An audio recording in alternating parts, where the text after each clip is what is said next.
अब फेरि पनि हामी डिजाइन डाटामा जाँदैछौँ। डिजाइन टेबलमा अब के छ, न्यू जर्सी ब्लक डाटा। अब न्यू जर्सी ब्लक डाटा भनेको पहिला न्यू जर्सी ब्लक डाटा भनेको कस्तो खालको छ भनेदेखि हामीले कुनै ठाउँमा चाहिँ मेड इन स्ट्राइप राख्न सक्दैनौँ। रोड चाहिँ पार्सियली चाहिँ हामीले यसरी चाहिँ रोडको डिरेक्सनहरू छुटाउनु पर्यो भने यसरी कङ्क्रिट ब्लकहरू राख्नुपर्ने हुन्छ। अब यो कङ्क्रिट ब्लकलाई भन्छ हामी न्यू जर्सी ब्लक भन्छौँ। अब यो न्यू जर्सी ब्लक अब हामीले चाहिँ इन्सर्ट गर्दाखेरि कहाँ जानु पर्यो भन्दाखेरि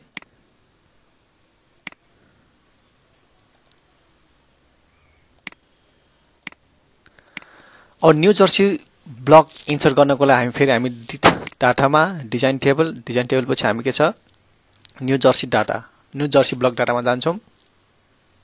अब हामीले यो एक्जाम्पलमा चाहिँ हामीले के छ, बिचमा चाहिँ हामीले कुनै मेड इन स्ट्राइपहरू राखेका छैनौँ र सपोज अब हामीले बिचमा पनि हामीले के छ, यताको टुल एन्ड र यताको टुल एन्ड सेपरेट गर्नु पर्यो विथ न्यू जर्सी ब्लक राखेर गर्नु पर्यो भने हामी के गर्छौँ, फ्रम चेन एज 0 देखि सपोज अहिले हामी 300 मिटरको एक्जाम्पल लिउँ, 0 देखि 300 मिटरसम्मकोमा चाहिँ अब हामीले सेन्ट्रल अफसेट भनेको अब हामीले यहाँ सेन्टरमै राख्नुपर्ने हुन्छ। राख्ने हो भनेको अब सेन्ट्रल अफसेट भनेको 0 मै भयो। त्यसैगरी सेभ एन्ड अपडेट गरौँ।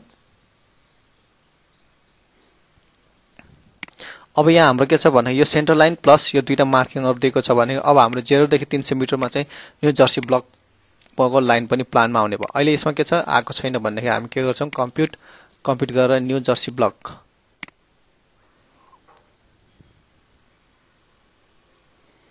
कम्प्युट गरेर पनि हाम्रो यसो देखाएको छैन भनेदेखि अब हाम्रो लेयर छ मेडियनमा पनि न्यू जर्सी ब्लक टिक गरिसकेपछि मात्र बल्ल हाम्रो यो न्यू जर्सी ब्लकको यो प्लानमा देखिएको छ। यो प्लानलाई चाहिँ हामी क्रस सेक्सन हेरौँ एकचोटि।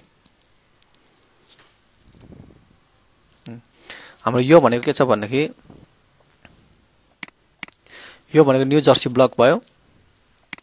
त्यसैगरी यो रोड 60 मिटर यतातिर गएर हाम्रो के छ, मेड इन स्ट्राइप भयो। त्यसैगरी साइडमा सर्भिस रोड 2 लेन छ। सिमिलरली यता राइटमा पनि के छ, 2 lane median stripe 2 lane.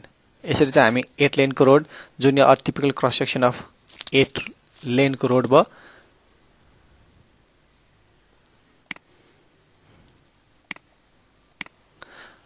र यसरी चाहिँ हामीले चाहिँ एसडब्ल्यू रोड भर्जन 2 युज गरेर अर्बन रोडमा युज हुने मेड इन स्ट्राइप त्यसैगरी न्यू जर्सी ब्लक राखेर पनि अब हामीले चाहिँ रोड डिजाइन गर्न सक्ने भयौँ हामी।